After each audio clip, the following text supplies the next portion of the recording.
Doctor Srikanth, నేను consultant neurologist. తను 30 years old lady.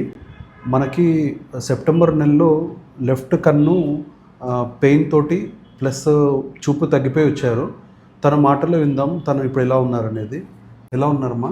బాగున్నాను సార్. సో మీరు అప్పుడు వచ్చినప్పుడు కన్ను కనిపించలేదు, ప్లస్ పెయిన్ ఉండింది కదా. సో ట్రీట్మెంట్ తర్వాత ఇప్పుడు ఎట్లా ఉందమ్మా? ఇప్పుడు బాగుంది సార్, ఇప్పుడు మొత్తం బాగా కనిపిస్తుంది. వచ్చినప్పుడు మీకు చూపు మొత్తం కనిపించలేదు కదా లెఫ్ట్ ఐలో? అసలు చూపు లేదు సార్, అసలు పెయిన్ ఉండే, ఇప్పుడు పెయిన్ లేదు, చూపు ఉంది, బాగా కనిపిస్తుంది సార్. సో మనం ట్రీట్మెంట్గా కింద తనకి బేసికల్గా బ్లడ్ క్లీనింగ్ అంటే ప్లాస్మా ఎక్స్చేంజ్ ప్లస్ ఇమ్యూనోమాడ్యులేటర్స్ ట్రీట్మెంట్ ఇచ్చిన తర్వాత తనకి ఇప్పుడు టోటల్ నార్మల్ విజన్ వచ్చేసింది. సో తనకి బేసికల్గా లెఫ్ట్ కన్నులో ఆప్టిక్ న్యూరైటిస్ అంటే అదొక డీమైలినేటింగ్ డిజీజ్, కంటి నరాలను ఎఫెక్ట్ చేస్తూ వచ్చే వ్యాధి.